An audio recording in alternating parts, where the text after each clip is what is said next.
Hello my dear, कैसे आप सभी। उम्मीद करता हूँ अच्छे होंगे।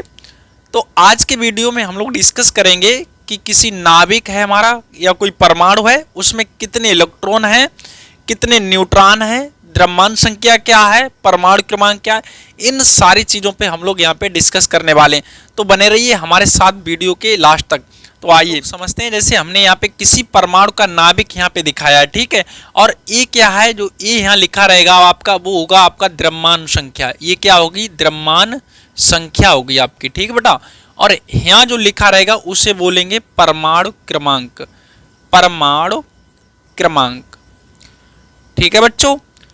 अब आपको समझिए, ये जो परमाणु क्रमांक होता है ये प्रोटॉनों की संख्या के बराबर होता है। प्रोटॉनों की संख्या मतलब जितनी प्रोटॉनों की संख्या होगी उतना ही उसका क्या होगा, परमाणु क्रमांक होगा। और ये जो द्रव्यमान संख्या होती है ये proton plus neutron, proton plus neutron दोनों की संख्याओं के योग के बराबर होता है, ठीक है। तो इतना आपको समझ में आ गया होगा। तो यहाँ पे बेटा बात समझिए कि जो प्रोटॉनों की संख्या होगी वही हमारा क्या होगा, परमाणु क्रमांक होगा।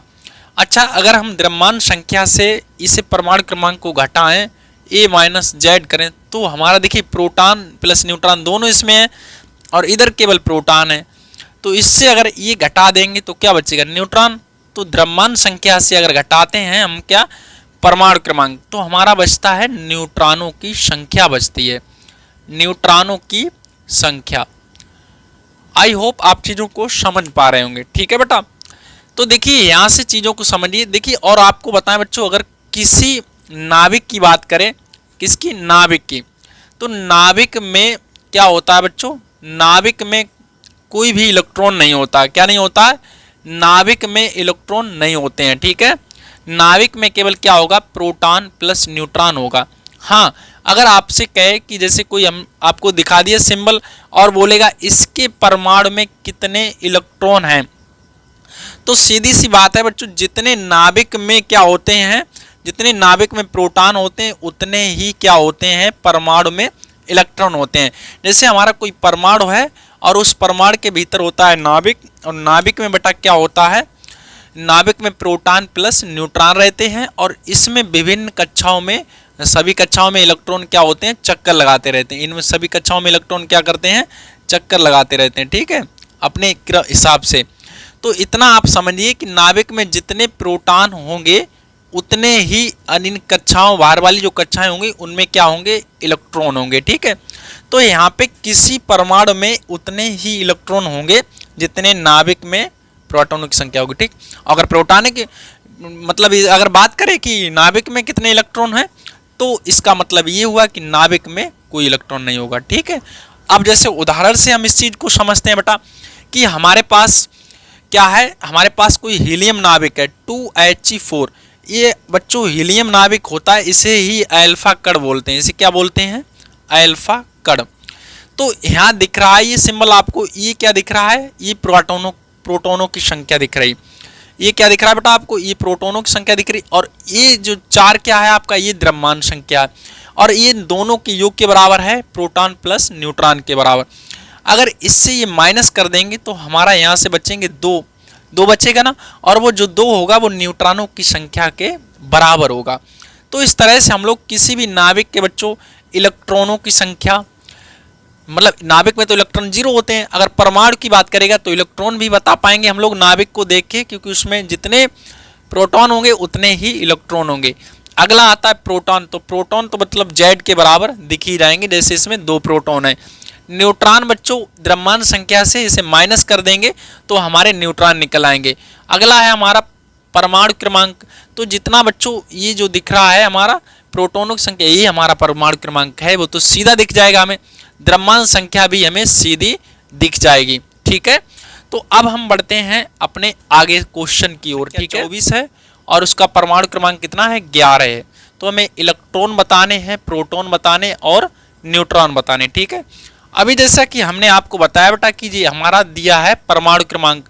परमाणु क्रमांक मतलब जेड होता है। तो जेड बराबर हमें इसने कितना दे दिया है, जेड बराबर हमें मिल गया बेटा, यहाँ पे देखते हैं जेड की जो वैल्यू है वो हमारे पास 11 है और ये 24 जो हमारे पास है ये है द्रव्यमान संख्या 24। अब हमें बेटा पूछा नाभिक में कितने इलेक्ट्रॉन। अभी हमने आपको बताया है कि नाभिक में कोई इलेक्ट्रॉन नहीं होता है। हमने बोला ना कि इस परमाणु उसके नाभिक में कोई इलेक्ट्रॉन नहीं होता। इलेक्ट्रॉन तो क्या करते हैं, बाहर चक्कर लगाते हैं। तो पहला इसका आंसर इलेक्ट्रॉन बराबर हो गए 0, है ना, नाभिक में कोई इलेक्ट्रॉन नहीं होगा। दूसरा हमारा आता है बेटा, दूसरा क्या आता है, दूसरा प्रोटॉनों की संख्या। तो प्रोटॉनों की संख्या क्या हो जाएगी, प्रोटॉन बराबर हो जाएंगे परमाणु क्रमांक के। किसके हो जाएंगे, परमाणु क्रमांक के बराबर हो जाएंगे। तो परमाणु क्रमांक हमारे पास कितना दिया है, 11। तो ये हो गई हमारी प्रोटॉनों की संख्या। अब आता है हमारा न्यूट्रॉन। क्या आता है बेटा, न्यूट्रॉन। तो न्यूट्रॉन बराबर क्या निकल आएंगे, न्यूट्रॉनों की संख्या जो निकलेगी वो, उसके लिए सूत्र आपको हमने बताया है। ये द्रव्यमान संख्या से जेड को हम लोग माइनस कर देते तो हमें न्यूट्रॉन मिल जाते हैं। तो यानी कि ए माइनस जेड कर देंगे, ए माइनस जेड। ए का वैल्यू 24 और माइनस का 11 यहाँ से घटाते हैं तो कितना अपना बचता है, 13। तो जो हमारा ये क्वेश्चन के आधार पे हमारे तीनों आंसर आ गए। यानी कि जो नाभिक होगा उसमें इलेक्ट्रॉन 0 होंगे, प्रोटॉनों की संख्या 12 होगी, और यहाँ पे बेटा न्यूट्रॉन कितने होंगे, न्यूट्रॉन हमारे होंगे 13। तो देखिए बेटा अगला क्वेश्चन हमारे सामने लिखा है कि जर्मेनियम का इलेक्ट्रॉनिक विन्यास 2, 8, 18, 4 है। यदि इस तत्व की द्रव्यमान संख्या 72 है तो इसके नाभिक में न्यूट्रॉनों की संख्या क्या होगी। चीज़ों को यहाँ पे समझिए बेटा, यहाँ क्या दिया गया हमें, मतलब इलेक्ट्रॉन विन्यास दिया गया, मतलब इसके परमाणु में इतने इलेक्ट्रॉन हैं। तो मतलब कुल इलेक्ट्रॉन बेटा यहाँ पे कितने हैं, कुल इलेक्ट्रॉन बराबर हो गए हमारे परमाणु में 2 + 8 + 18 + 4। तो 10, 8 या 28 हो गए हमारे 4, तो यानी कि 32 हो गए टोटल। तो इतने इलेक्ट्रॉन। अभी हमने बच्चों आपको बताया जैसे हमारे पास कोई परमाणु है उसके भीतर नाभिक होता है, और नाभिक में उतने, नाभिक में जो प्रोटॉन होते हैं और बाहर की सभी कक्षाओं में मिला के इलेक्ट्रॉन आपस में बराबर होते हैं। तो हमारे तब हो जाएंगे, तब नाभिक में कुल इलेक्ट्रॉन, कौन इलेक्ट्रॉन देते हैं, तो नाभिक में कुल प्रोटॉन, क्या बेटा, प्रोटॉन, कुल प्रोटॉन बराबर हो जाएंगे 32। जितने इलेक्ट्रॉन उतनी प्रोटॉन होंगे। अच्छा द्रव्यमान संख्या इन्हें पहले ही दे रखी है। द्रव्यमान संख्या क्या दे रखी है, द्रव्यमान संख्या बराबर है 72।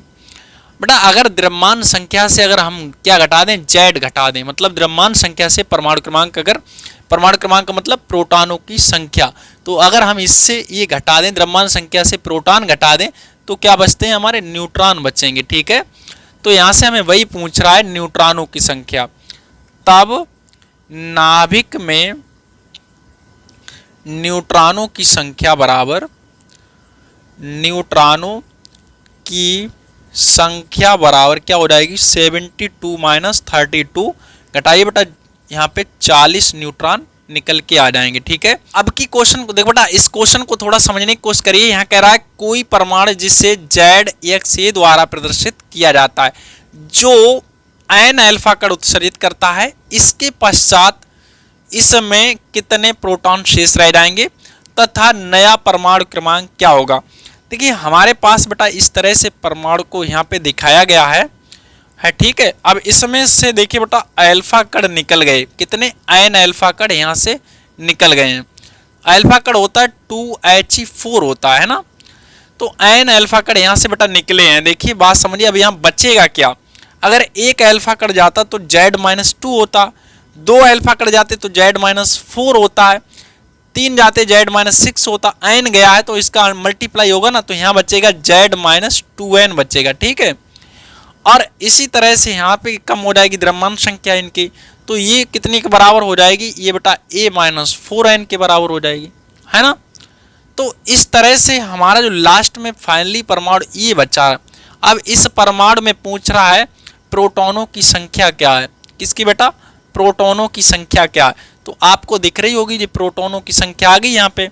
तो प्रोटॉन की संख्या क्या हो गई, प्रोटॉन की संख्या अपनी निकल आई बेटा, ये कितनी है, Z-2n के बराबर हो गई। ठीक है, ये तो हो गई प्रोटॉन की संख्या। और पूछा जाए परमाणु क्रमांक, तो यही क्या होता है बेटा, परमाणु क्रमांक होता है। यही हो गया अपना परमाणु क्रमांक। ठीक है, तो चलिए अब हम बढ़ते हैं। तो हम लोग समझते हैं, इसमें कह रहा है कि जैसे नाइट्रोजन यहाँ पे दिया 7n14 पर एक अल्फा कण की बमबारी की जाती है जिससे 8O17 बनता है। इस अभिक्रिया में कौन सा कण उत्सर्जित होगा, मतलब इस अभिक्रिया में बेटा कौन सा कण उत्सर्जित होगा, हम कैसे बताएंगे, देखिए यहाँ पे समझिए। तो हमारे पास क्या था, 7n14 था, ठीक, और इस पे हमने एक अल्फा कण मतलब 2He4 की क्या कर दी, बमबारी कर दी। तो हमारा इसमें बना क्या है, 8O17 बना है। प्लस हमें चाहिए क्या, अब हमारी देखिए बैलेंस बनना चाहिए दोनों तरफ। यहाँ देखो बेटा हमारा 14 और 4 कितने हो रहे हैं, 14 4 18, और एक की कमी पड़ रही है। और नीचे देखिए हमारे कितने हो रहे हैं, 9, इधर 8 हो रहे, तो मतलब इधर, तो यानी कि बेटा इसमें से 1H1 यानी कि ये एक प्रोटॉन है उत्सर्जित होगा। क्या उत्सर्जित होगा बेटा, प्रोटॉन उत्सर्जित होगा। ठीक है, यहाँ पे तो ये इस तरह से हमने यहाँ पे दिखा देते हैं। तो इस अभिक्रिया में प्रोटॉन उत्सर्जित होगा। ठीक है, अगला क्वेश्चन यहाँ पे हमारे सामने बच्चों है, यहाँ हम कह रहा है कि 14 ग्राम 6C14 में कितने परमाणुवीय इलेक्ट्रॉन, प्रोटॉन तथा न्यूट्रॉन हैं। ऐसे क्वेश्चन को हम लोग किस तरह से लगाते हैं, थोड़ा यहाँ समझिए बेटा। ऐसे क्वेश्चन के लिए हमें पता करना पड़ेगा कि 14 ग्राम में C614 के कितने परमाणु शामिल हैं। एक परमाणु में तो हमें दिख रहा है बेटा 6 प्रोटॉन है, द्रव्यमान संख्या 14 है, तो इससे घटाएंगे तो न्यूट्रॉन निकल आएंगे, और जितने इलेक्ट्रॉन है प्रोटॉन उतने इलेक्ट्रॉन हो जाएंगे। एक में तो निकले आ रहा, लेकिन हमें पूछ रहा है यहाँ पे 14 ग्राम। तो 14 ग्राम में इसमें कितने परमाणु होंगे, फिर उसमें हम लोग आगे चर्चा करेंगे। ठीक है, तो पहले यहाँ समझिए थोड़ा, क्या करते हैं हम लोग यहाँ पर निकाल लेते हैं। देखिए इसके लिए क्या करना पड़ेगा आपको, C614 का 1 ग्राम परमाणु भार जो होता है बेटा, 1 ग्राम परमाणु भार का मतलब 14 ग्राम होता है। कितना होता है, 14 ग्राम होता है। ठीक है, तो कहने का मतलब बेटा ये हो गया है, यहाँ पे समझिए 1 ग्राम परमाणु भार कितना है, 14 ग्राम। ये और ग्राम परमाणु भार का मतलब होता है कि 1 ग्राम परमाणु भार में 6.02 इंटू 10⁻23 इतने परमाणु होते हैं। तो यहाँ पे 14 ग्राम में बेटा इतने परमाणु शामिल होंगे, और हमें मात्रा कितनी दी, 14 ग्राम ही दे दी, कोई दिक्कत नहीं। तो फिर यहाँ पे बेटा 14 ग्राम C614 में परमाणुओं की संख्या, किसकी बेटा, परमाणुओं की संख्या कितनी हो जाएगी, ये हो जाएगी 6.02 इंटू 10⁻23, है ना। अगर यहीं पे बेटा क्या होता, यहीं पे होता हमारा 28 ग्राम में, तो पहले हम निकालते 1 ग्राम के लिए, तो इसमें 14 का भाग लगा देते, फिर हमें 28 चाहिए तो फिर 28 गुणा, या फिर हम सीधा इसमें 2 से गुणा कर देते, क्योंकि 14 ग्राम का इतना है तो 28 ग्राम में कितना हो जाता है, इसमें 2 का गुणा हो जाता, तो वो अलग बात है। यहाँ पे तो बात ये कि 14 ग्राम मात्रा ही इन्होंने दे दी थी। ठीक है, तो 14 ग्राम में परमाणुओं की संख्या हो गई इतनी। अब यहाँ इससे दिखने को मिल रहा है कि C6C14 के एक परमाणु में बेटा इलेक्ट्रॉन कितने हैं, इलेक्ट्रॉन इसमें बेटा इलेक्ट्रॉन तो निकलेंगे, जो परमाणु है जितने प्रोटॉन होंगे उतने इलेक्ट्रॉन होंगे, तो 6 इलेक्ट्रॉन हो जाएंगे। और यहाँ पूछा जाए तो प्रोटॉन कितने इसमें होंगे, प्रोटॉन इसमें बेटा 6 ही हैं, और इससे ये घटाएंगे तो न्यूट्रॉन निकल आएंगे, तो न्यूट्रॉन कितने निकलेंगे, न्यूट्रॉन बेटा इससे निकल आएंगे 14 से 6 घटाएंगे तो 8 आ जाएंगे। ठीक है, ये किसके लिए, एक परमाणु के लिए। अब हमारे पास परमाणु कितने हैं, ये हैं, तब 14 ग्राम C614 में इलेक्ट्रॉन कितने, 6 इंटू इसका मल्टीप्लाई करिए, तो 6 का इसमें क्या कर देते हैं, मल्टीप्लाई कर देते हैं, तो हमारा आंसर आ जाएगा 6 दूनी 12 और 6 36, इस तरह से यहाँ पे हो जाएगा। तो एक दशमलव इधर बढ़ा लेते हैं, 3.612 इंटू 10⁻14 इलेक्ट्रॉन, है ना। और बेटा 14 ही ग्राम में अगर प्रोटॉन निकल जाए तो इतनी प्रोटॉन निकल आएंगे। प्रोटॉन कितने निकल आएंगे, इसी का गुणा कर देते हैं हम लोग। तो कितने 6 गुणा 6.02 10⁻23 गुणा करिए, 6 दूनी 12, 6 छंग 36, यहाँ पे आ गया तो 23 हो गया। तो यानी कि इतना इसमें निकल आएगा। ठीक है, ये हो गया प्रोटॉन। अच्छा यहाँ से निकालें अगर हम बेटा, क्या निकालें, न्यूट्रॉन।